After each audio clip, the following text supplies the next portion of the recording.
world record ang Balanga City sa Bataan na may pinakamaraming participants sa isang dance fitness class. At bukod dito, pinakaroon din ang syudad na tobacco-free generation ng World Health Organization. Narito ang report ni Joshua Antonio. Nakuha ng Balanga City, Bataan ang bagong Guinness Book of World Record na largest dance fitness class noong nakaraang linggo. Naungusan ng Balanga ang 6,633 participants ng dating record holder ng Mexico City, USA matapos sumabot sa 16,219 ang kalahok sa 37 minutong hataw o fitness dance class.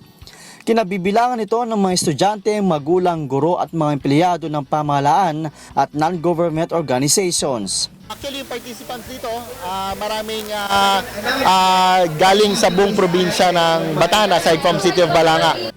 Naging masaya ang lahat ng participant matapos i-anunsyo ng Guinness Adjudicator na nakuha nila ang bagong record sa nasabing kategorya. Now, I think it may be a long time you hold this record, hopefully. Doble rin ang selebrasyon ng lungsod matapos nilang matanggap ang Tobacco Free Generation International Award mula naman sa World Health Organization dahil sa ipinatutupad nilang anti-smoking ordinance.